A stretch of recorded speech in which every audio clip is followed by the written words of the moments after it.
Frieza, I'm coming for you, you murderous, self-serving traitor! It's over!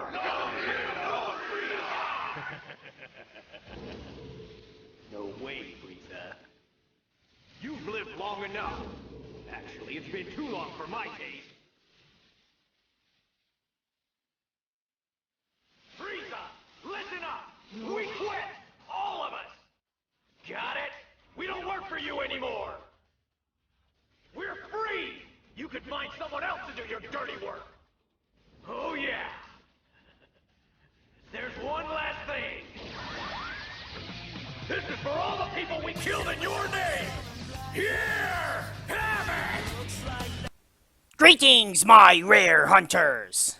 It is I, MariK! Welcome back to another Dragon Ball Super deck profile. Over the weekend, God Squad took first place again with another underrated leader card, this time with one of my all-time favorites, Bardock.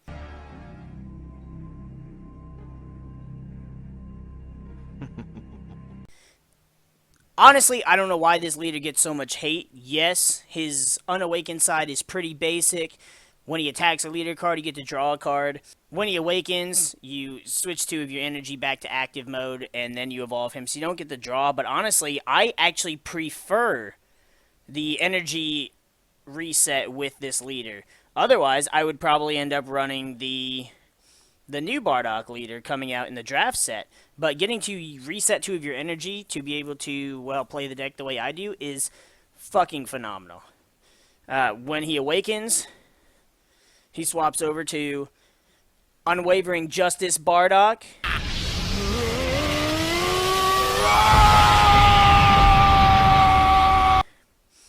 His auto, when he attacks, draw a card. And then the auto that I think is really good, that a lot of people give him flack for, is once per turn, when one of your Saiyans is KO'd, he gains 5,000 power for the duration of the turn. So he essentially gets a free Sensu Bean until the end of the turn. And this works on either player's turn. So whether you have one of your guys get KO'd, or say you're playing against a deck, they Shugesh and they drop Explosive Goku, or they drop Kale or whatever, they kill one of your guys, bam, Bardock gets a free 5,000 boost, he's now 20,000, and half of their cards, including their leader, are going to have to combo to be able to deal damage to you. I think that's actually a pretty good ability. We're going to put Bardock back here with himself and Monkey Kakarot, his son.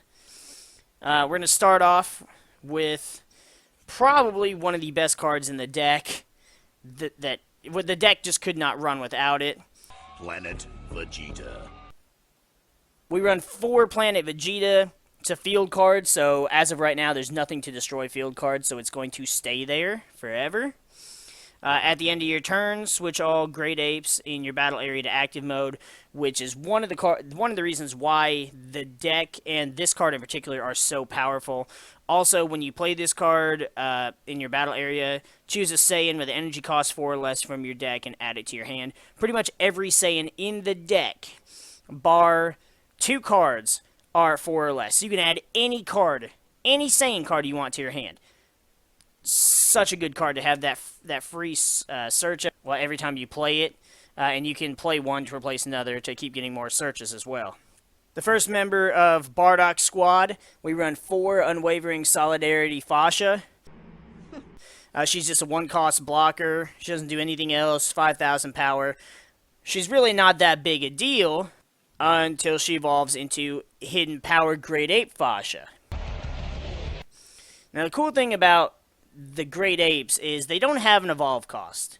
So they don't evolve like most cards in the game do. However, during your turn, at the end of the battle after you combo with this card, choose up to 1 Fascia in your battle area and evolve it into this card. So she then, you combo with the Great Ape in your hand, player on top of Solidarity Fascia, bam, you now have a 15,000 blocker. And because she's a Great Ape, she'll switch back to active at the end of every turn because of Planet Vegeta. Her other auto says when a card evolves into this card, choose up to 2 of your opponent's battle cards and switch them to rest mode. That can be a huge game changer to just be able to get rid of pesky blockers, to get rid of bigger cards so you can kind of try and power over them, or even just cards they're leaving out there in active mode that they want to evolve into. Next up, we've got Bardock's best friend, Unwavering Solidarity Tora. This is one of my favorite cards in the deck, just because he's a 2-drop 10k, but his permanent says if your opponent has 2 or more battle cards in play in rest mode, you can play this card from your hand without paying the cost. So, usually after your opponent's had a second turn, they're probably going to have at least 2 battle cards out, probably both in rest mode, and so you can just drop him for free.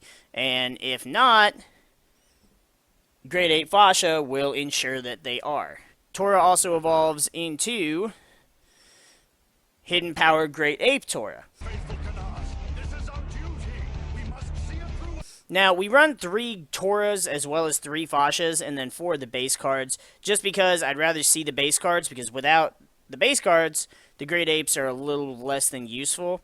And you can search them all out either way, so I like the option of 4 and 3. He's also a 20k blocker, and he's got the same auto as Fasha during your turn. At the end of the battle, after you combo with this card, choose up to 1 Tora in your battle area and evolve it into this card.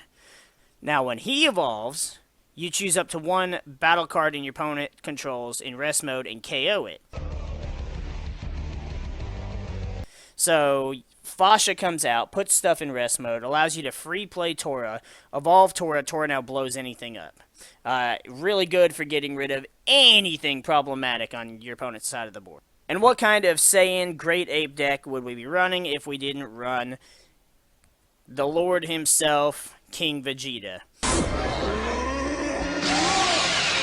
He's a 3-cost 15,000 that says when you play this card, choose up to 1 Great Ape with energy cost 5 or less from your deck and add it to your hand. That includes every Great Ape except for the 6-drop Great Ape Bardock, which you're never going to play. I'll get to that in a moment. So we play 2 of him and 2 Absolute Defense Great Ape King Vegeta.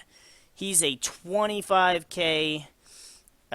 You evolve him for 3, 2 yellow, and 1 other. Now, he is not a blocker, but he does have Double Strike.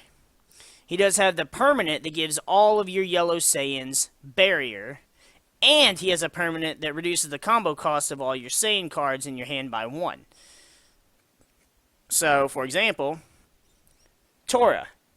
You combo him for 1 for the 10,000 boost, then he evolves. Tora is now a free combo card, whether you evolve or not. Same thing with Fasha. Same thing with several of the other cards we run in the deck. We run 2 King Vegeta and 2 of the Great Apes because we don't really need more than 2. I have had situations where occasionally they'll both end up in life, but with the way I play, you're going to draw one of them out before you go to make your big play, so it's not really a problem. And it rarely happens, so 2 and 2 is fine, especially considering Planet Vegeta can search out any card in the deck, and he'll search out his own Great Ape form. It also wouldn't be a Bardock deck without one of the powerhouses to Bardock's squad, Unwavering Solidarity Shugesh. Hey, yo, hello. Now when Shugesh comes in, that's when your deck starts hitting hard. He is your super combo for the deck, so you're going to run 4 of them for sure. When you combo with him, your leader card's yellow, 4 less life, gains 10,000 power. Now, instead of drawing like a lot of them do, you choose up to 1 Saiyan from your hand with energy cost 3 or less and play it. So, you can use it to play cards like Explosive Spirit Son Goku, who's a 3-drop 10,000. He's a blocker with barrier. But his auto says when you play this card, choose up to 1 of your opponent's battle cards in rest mode and KO it. So you can pretty much KO any card on the board with this guy. And with the combination of Shugesh, you can get him out for free. His other auto says at the end of your turn, switch this card to active mode. So you can attack with him, or if you really wanted to kill like little dudes, and then he's back to active mode anyways to be a blocker on your next turn. Now the combo I like to do is comboing Shugesh to drop King Vegeta. King Vegeta comes out, searches his Great Ape form. Now, I like to do this on my opponent's turn combo Shugesh, make sure it's like the last thing you do so they can't attack you or do any other abilities. Drop King Vegeta. He searches out Great Ape Vegeta. Your turn, charge, tap 3, evolve, and then awaken, untap your 2 energy. You now have 2 energy to play with, along with King Vegeta making all your combo pieces free. A lot of the times you don't really need that untap. It just depends on what else you want to do. Maybe you want to play another Planet Vegeta. Maybe you want to have an energy open for a negate. But that's kind of the combo that I like to go with the deck. And that's the one that's had the most success for me. And the last member of Bardock's squad, not so much part of his squad, but part of his family, is his wife, Jean, Family of Justice. I'm pretty positive nobody runs this in Great Apes. But everybody's been running like Great Apes with Super Saiyan 3 Goku, or Great Apes with Mecha Frieza. Running it with Bardock allows you to play her for free. She's just a free blocker. 5,000 power. Not a big deal. Having a free Saiyan blocker that you can just block an attack, she gets KO'd, a Saiyan dies, Bardock's auto activates, Bardock gains 5,000 power. So for the rest of the turn, he's 20,000, forcing your opponent to combo harder to push for damage. And the fact that she's free, along with most of the other cards in the deck when you play King Vegeta, I couldn't see why not to run her. She really makes the Awakened side of Bardock shine. The only member of Bardock's squad that we don't play is Unwavering Solidarity Borgos. I kind of wanted to run him, but a 2 cost for 5,000 power, and he just chooses one of your opponent's battle cards in rest mode, and they can't go back to active and recharge. Not really that great. The card looks fantastic as a foil, but I couldn't find a way to justify running him, unfortunately. And it wouldn't be a Saiyan deck at all if we didn't have Bardock's son. No opening, Son Goku. We run 3 of these. This is your +1 to combo card. During your turn, at the end of the battle, after you combo with this card, if your leader card is yellow, play the card in rest mode, and then choose up to 1 of your life and add it to your hand. So you can do a little bit of self-harm to yourself, help yourself self-awaken, get yourself an extra card if need be, but it's not necessary. It's optional. Now, in order to play him to your board, it has to be during your turn. But the cool part is you can have him out, and if he's on your board, you can combo with him. And because if you have King Vegeta out, he's a free combo. But because you comboed with him at the end of your turn, he just comes right back. So if you don't attack with him, he's an interesting little combo piece that you can use and keep resetting over and over again. Because unlike most of the combo summon cards, he doesn't have to be from your hand like Gohan does or Double Shot Vegeta. We also run 4 Unbreakable Super Saiyan Son Goku. When I decided to run Apes and I started throwing the deck together, I immediately thought of this card. Basically, the only thing we're using this card with is his auto, which says when a card evolves into this card, or if you combo with this card, draw a card. So King Vegeta's out. He's now a free 10,000, and you draw a card. He's actually a extra set of super combos. So Shugesh doesn't draw me a card when I super combo with him. This Goku gives me a card. So it's literally running 8 different super combos. Then to wrap up support, we run 2 Time Patrol Trunks. We can't really justify running more than 2 of him, just because not a lot of things go to the drop zone early on, because we're usually getting combo pieces out and, to go ham. Even playing against a deck that, causes you to discard, we really didn't have a whole lot of things going to the drop zone.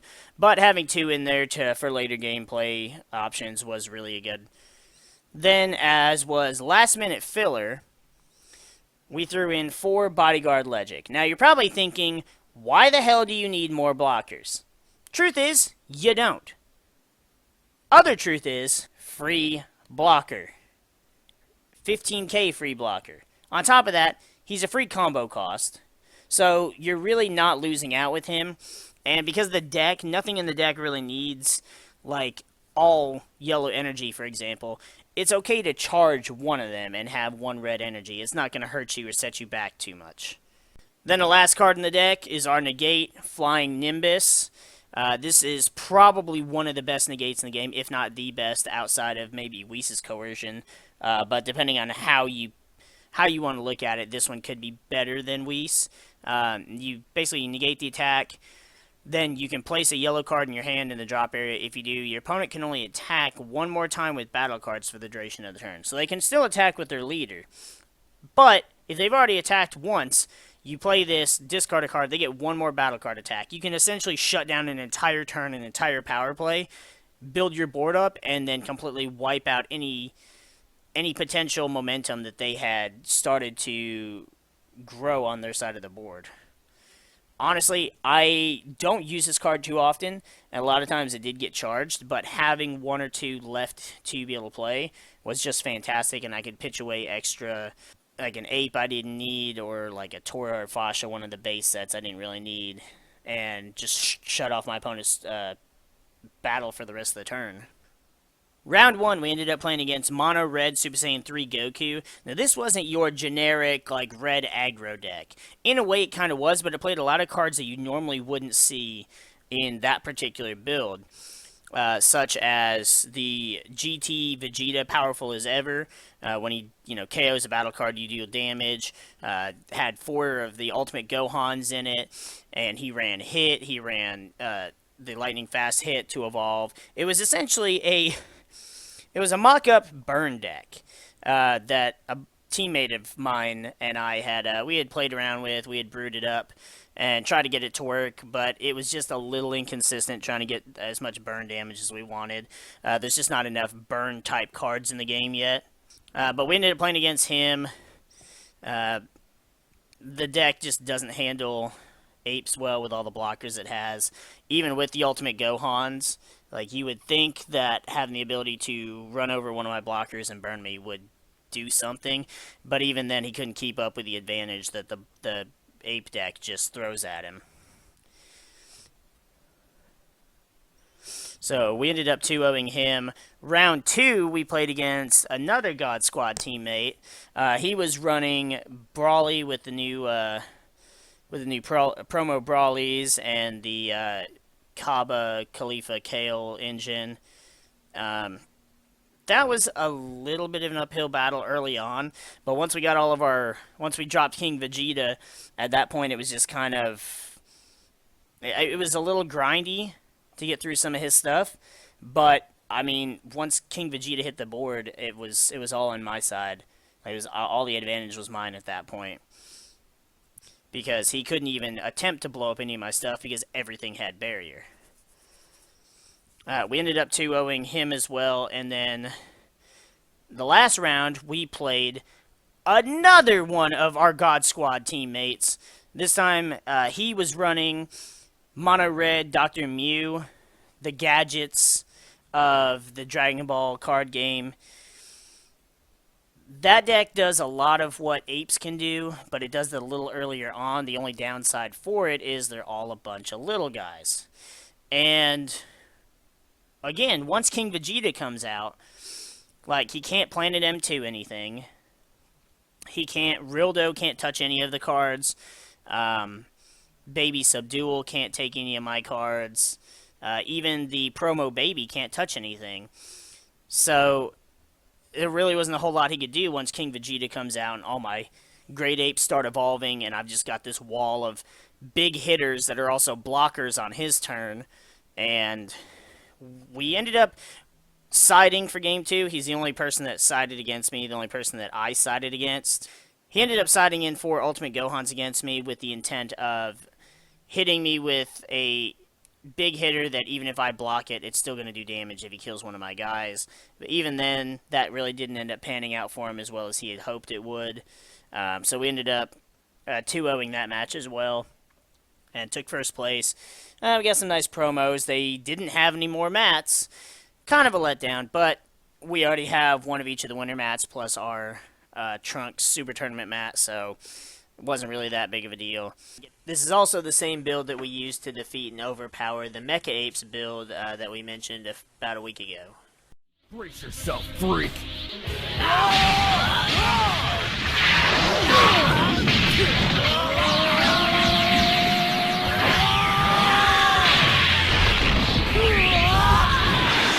Side deck cards, though. The first four cards went in the side deck were the first four cards we took out of the main deck, and these were the cards we took out for Legic. 2 Striker Bardock. I really wanted to run him in the deck because Bardock is one of my favorite characters, my favorite character of the deck, and it just didn't work out. I rarely get 2/5 energy. Occasionally I'll get 2 turn 5, but I'll never even have 5 energy because there will be a turn or two where I just won't have any need to charge. And so Striker Bardock was just kind of didn't really do anything. He's got dual attack. His auto says, when you play this card, if your leader is a Saiyan, look at 3 cards of your deck. Choose one, add it to your hand, then place the rest in the drop area. So you can choose anything. You can even choose an extra card if you wanted. But the main reason we played him is because you play him for 5, and then you play Desperate Warrior Super Saiyan Bardock. My favorite super rare of the set. The foiling is just awesome. The colors, everything. This is easily my favorite card from the set. You EX evolve him just by discarding 2 cards. So you play Striker Bardock for 5 energy, discard 2 cards to play him. And his permanent says, if your opponent has 6 or more energy in rest mode, he gains 5,000 power and triple strike. Well, his auto says, when a card evolves into him, choose all of your opponent's battle cards and energy and switch them to rest mode. Granted, if they have cards in play with barrier, not really doing too much there. But if you switch all their energy, 1, they can't negate, they can't combo with their +1 shit in their hand, so that right there is already pretty powerful. But if they happen to have 6 energy, if a game goes far enough to where they have 6 energy, bam, he's got triple strike. This is your finisher. Another card we decided to throw in to the side deck, kind of as a last-minute decision, was 3 Rampaging Great Apes Son Goku. Now, he doesn't get to evolve into his basic counterpart like Tora and Fasha do. He evolves for 2 yellow, 2 other. He has critical and blocker, and he's 25,000, so that's a big-ass blocker right there. And his auto says, when a card evolves into this card, choose up to 1 of your opponent's energy in rest mode. That card cannot be switched to active mode until the start of your next turn. So not only can they untap it during their charge phase, they also can't play any cards that might untap that particular energy. So it'd be really cool if they were running like a multicolored deck. I can choose a specific blue energy that they can't touch for the rest of the turn. So like no Whis or, Sensu Bean untapping that shit or whatever. But the main reason I put him in there was just in case a game went far enough that I could do that. I've got 6 targets in the main deck. We got the 3 Explosive Spirit Son Gokus to evolve, and the 3 No Opening Son Gokus. So I thought it was a decent card to, slide in, try out. If my opponent got too aggro and I actually couldn't keep up with it with everything I have, I sided 4 Crusher Ball. The battle card played comes out in rest mode, so they can't do anything with it. This would have been good against stuff like Ultimate Gohan, for example, but honestly, I just really didn't end up needing it. The only side deck card I really did end up needing was Shun Shun, the Protector Majin. She's a 15k 3-drop. She's got blocker. When you play this card, you can place up to 2 cards from the top of your deck in the drop area. I chose none. And then when this card is attacked, if your opponent's leader card is red or blue, this card gains 15,000 power for the duration of the turn. I actually sided this against the Dr. Mew matchup, and because it's the only non-yellow Saiyan, he actually took it with Baby Subdual, which kind of sucked, but it wasn't really doing much against him. It didn't do anything against me because my leader was yellow, so it was just a 15k blocker. It was a neat little thing to side in, but it really wasn't necessary against his deck with all the blockers I already had. But it was just a potential to have a big blocker to stop stuff without having to worry about whether or not one of my Great Apes was actually going to be killed. And then we sided 2 Haru Haru Attacker Majin. He's got critical. It's got the same auto when you play this card. Place up to 2 cards on the top of your deck in the drop area. And then this one says, when you play this card, if your opponent's leader card is green or yellow, choose up to 4 of your energy and switch them to active mode. So you could actually play, say you played Planet Vegeta. Do your search. Play her using your other 3 energy. untap 4 energy. Now you're back to being able to do whatever the hell you want to do.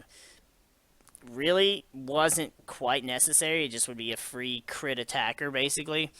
But, like I said, once I got out King Vegeta's Great Ape form, everything I played was pretty much free.